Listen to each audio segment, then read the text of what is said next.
Good evening. Ella Baker, a giant of the civil rights movement, left us with this wisdom: give people light, and they will find the way. Give people light. Those are words for our time. The current president has cloaked American darkness for much too long. Too much anger, too much fear, too much division. Here and now, I give you my word. If you entrust me with the presidency, I will draw on the best of us, not the worst. I will be an ally of the light, not the darkness. It's time for us, for we the people, to come together. And make no mistake, united we can and will overcome this season of darkness in America. We'll choose hope over fear, facts over fiction, fairness over privilege. I'm a proud Democrat, and I'll be proud to carry the banner of our party into the general election. So it's with great honor and humility I accept this nomination for President of the United States of America. But while I'll be a Democratic candidate, I will be an American president. I'll work hard for those who didn't support me, as hard for them as I did for those who did vote for me. That's the job of a president, to represent all of us, not just our base or our party. This is not a partisan moment. This must be an American moment. It's a moment that calls for hope and light and love, hope for our future, light to see our way forward, and love for one another. America isn't just a collection of clashing interests of red states or blue states. We're so much bigger than that. We're so much better than that. You know, nearly a century ago, Franklin Roosevelt pledged a New Deal in a time of massive unemployment, uncertainty, and fear. Stricken by a disease, stricken by a virus, FDR insisted that he would recover and prevail, and he believed America could as well. And he did, and we can as well. This campaign isn't just about winning votes. It's about winning the heart and, yes, the soul of America. Winning it for the generous among us, not the selfish. Winning it for workers who keep this country going, not just the privileged few at the top. Winning it for those communities who have known the injustice of a knee on the neck. For all the young people who have known only America being in rising inequity and shrinking opportunity, they deserve the experience of America's promise. They deserve to experience it in full. You know, no generation ever knows what history will ask of it. All we can ever know is whether we're ready when that moment arrives. And now history has delivered us to one of the most difficult moments America's ever faced. Four historic crises, all at the same time. A perfect storm. The worst pandemic in over 100 years. The worst economic crisis since the Great Depression. The most compelling call for racial justice since the 60s. And the undeniable realities and just the accelerating threats of climate change. So the question for us is simple. Are we ready? I believe we are. We must be. You know, all elections are important. But we know in our bones this one is more consequential. As many have said, America is at an inflection point. A time of real peril, but also of extraordinary possibilities. We can choose a path of becoming angrier, less hopeful, more divided, a path of shadow and suspicion, or we can choose a different path and together take this chance to heal, to reform, to unite, a path of hope and light. This is a life-changing election. This will determine what America is going to look like for a long, long time. Character is on the ballot. Compassion is on the ballot. Decency, science, democracy, they're all on the ballot. Who we are as a nation, what we stand for, and most importantly, who we want to be, that's all on the ballot. And the choice could not be more clear. No rhetoric is needed. Just judge this president on the facts. 5 million Americans infected by COVID-19. More than 170,000 Americans have died. By far the worst performance of any nation on earth. More than 50 million people have filed for unemployment this year. More than 10 million people are going to lose their health insurance this year. Nearly 1 in 6 small businesses have closed this year. And this president, if he's reelected, you know what will happen. Cases and deaths will remain far too high. More mom and pop businesses will close their doors, and this time for good. Working families will struggle to get by. And yet the wealthiest 1% will get tens of billions of dollars in new tax breaks. And the assault on the Affordable Care Act will continue until it's destroyed, taking insurance away from more than 20 million people, including more than 15 million people on Medicaid, and getting rid of the protections that President Obama worked so hard to get passed for people who have 100 million more people who have pre-existing conditions. And speaking of President Obama, a man I was honored to serve alongside for 8 years as vice president, let me take this moment to say something we don't say nearly enough. Thank you, Mr. President. You were a great president, a president our children could and did look up to. No one's going to say that about the current occupant of the White House. What we know about this president is if he's given 4 more years, he'll be what he's been for the last 4 years. A president who takes no responsibility, refuses to lead, blames others, cozies up to dictators, and fans the flames of hate and division. He'll wake up every day believing the job is all about him, never about you. Is that the American you want for you, your family, your children? I see a different America, one that's generous and strong, selfless and humble. It's an America we can rebuild together. As president, the first step I will take will be to get control of the virus that has ruined so many lives. Because I understand something this president hasn't from the beginning. We will never get our economy back on track. We will never get our kids safely back in schools. We'll never have our lives back until we deal with this virus. The tragedy of where we are today is it didn't have to be this bad. Just look around. It's not this bad in Canada or Europe or Japan or almost anywhere else in the world. And the president keeps telling us the virus is going to disappear. He keeps waiting for a miracle. Well, I have news for him. No miracle is coming. We lead the world in confirmed cases. We lead the world in deaths. Our economy is in tatters, with Black, Latino, Asian American, Native American communities bearing the brunt of it. And after all this time, the president still does not have a plan. Well, I do. If I'm your president, on day 1, we'll implement the national strategy I've been laying out since March. We'll develop and deploy rapid tests with results available immediately. We'll make the medical supplies and protective equipment that our country needs, and we'll make them here in America, so we will never again be at the mercy of China or other foreign countries in order to protect our own people. We'll make sure our schools have the resources they need to be open, safe, and effective. We'll put politics aside. We'll take the muzzle off our experts so the public gets the information they need and deserve. Honest, unvarnished truth.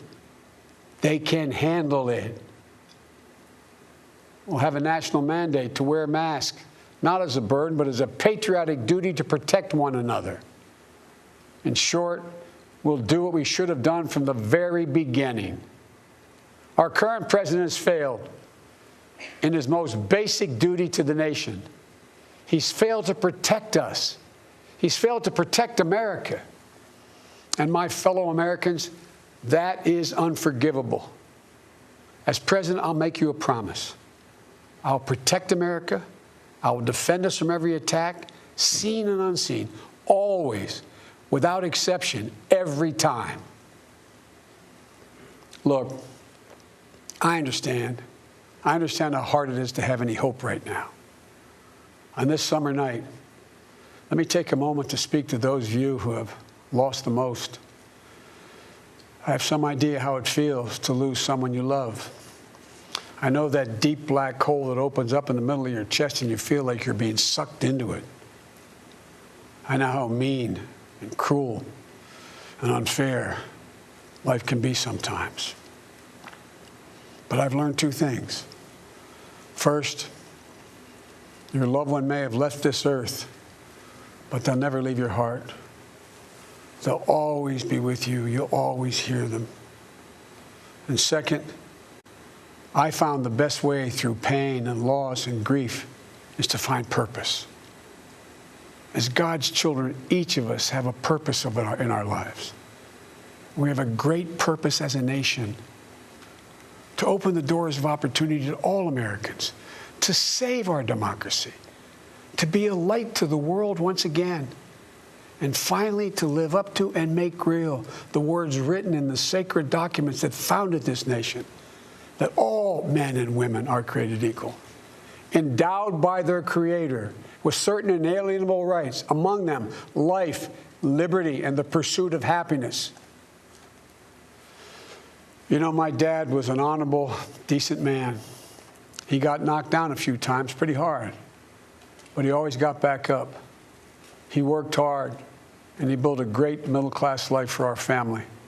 He used to say, Joey, I don't expect the government to solve my problems, but I sure in hell expect them to understand them. And then he'd say, Joey, a job is about a lot more than a paycheck. It's about your dignity. It's about respect. It's about your place in the community. It's about being able to look your kid in the eye and say, honey, it's going to be okay, and mean it. I've never forgotten those lessons. That's why my economic plan is all about jobs, dignity, respect, and community. Together we can and will rebuild our economy. And when we do, we'll not only build back, we'll build back better.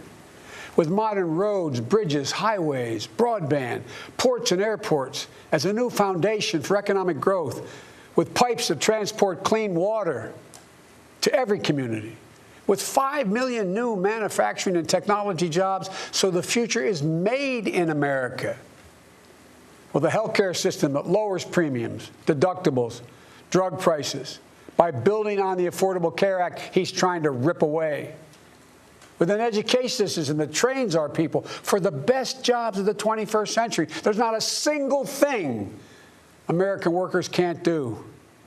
And where cost doesn't prevent young people from going to college and student debt doesn't crush them when they get out.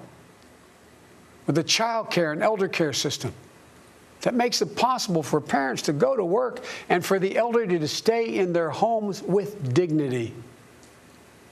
With an immigration system that powers our economy and reflects our values. And with newly empowered labor unions. They're the ones that built the middle class. With equal pay for women, with rising wages you can raise a child on, a family on. And yes, we're going to do more than praise our essential workers. We're finally going to pay them. Pay them. We can and we will deal with climate change. It's not only a crisis, it's an enormous opportunity. An opportunity for America to lead the world in clean energy and create millions of new, good-paying jobs in the process. And we can pay for these investments by ending loopholes, unnecessary loopholes, and the president's $1.3 trillion tax giveaway to the wealthiest 1% and the biggest, most profitable corporations, some of which do not pay any tax at all. Because we don't need a tax code that rewards wealth more than it rewards work. I'm not looking to punish anyone. Far from it. But it's long past time the wealthiest people and the biggest corporations in this country paid their fair share. And for our seniors, Social Security is a sacred obligation, a sacred promise made. They paid for. The current president is threatening to break that promise.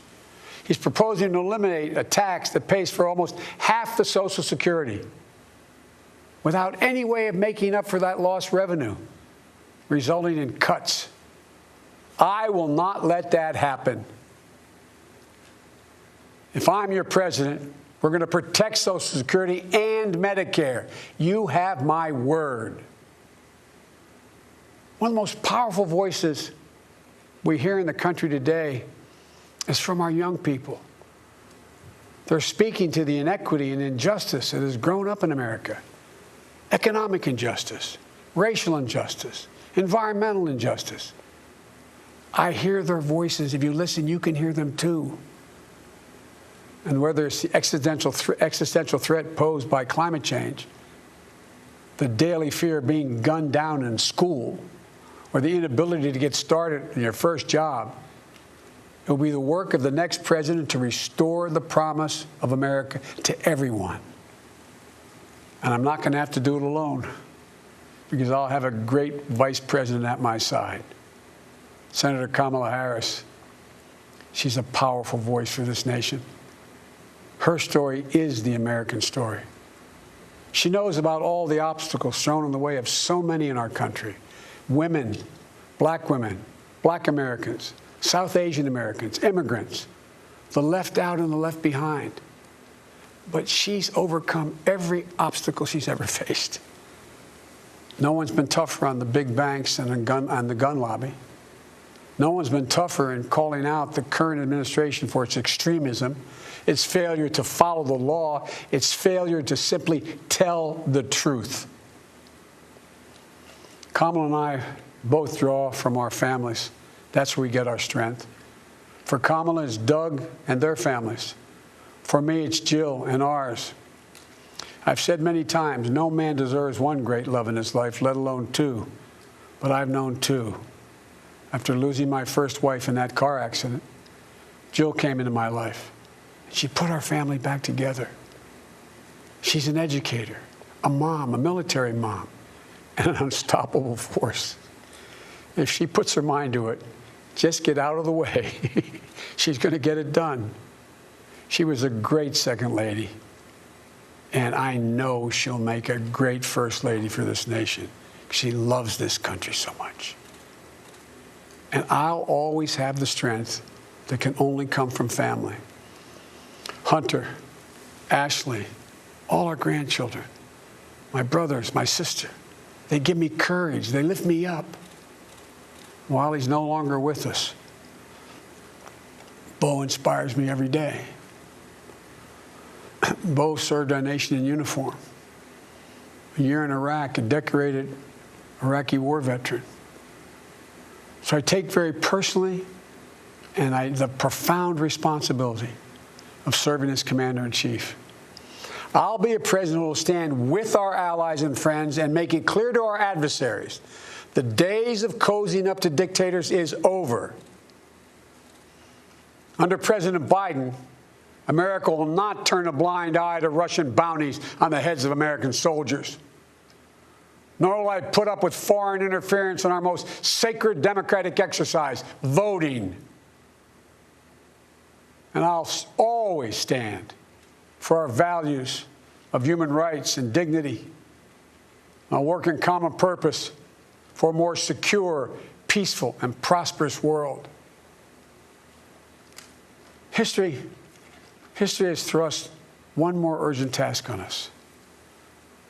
Will we be the generation that finally wipes out the stain of racism from our national character? I believe we're up to it. I believe we're ready. Just a week ago yesterday was the 3rd anniversary of the events in Charlottesville.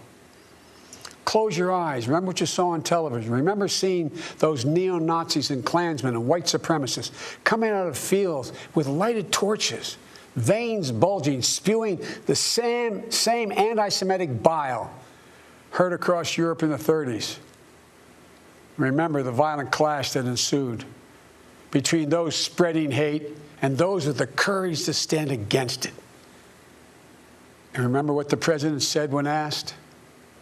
He said there were, quote, very fine people on both sides. It was a wake-up call for us as a country, and for me, a call to action. At that moment, I knew I'd have to run, because my father taught us that silence was complicity, and I could never remain silent or complicit. At the time, I said we were in the battle for the soul of this nation, and we are. You know, one of the most important conversations I've had this entire campaign, it was with someone who was much too young to vote. I met with 6-year-old Gianna Floyd the day before her daddy, George Floyd, was laid to rest. She's an incredibly brave little girl, and I'll never forget it. When I leaned down to speak to her, she looked in my eyes and she said, and I quote, "Daddy changed the world. Daddy changed the world." Her words burrowed deep into my heart. Maybe George Floyd's murder was a breaking point. Maybe John Lewis is passing the inspiration.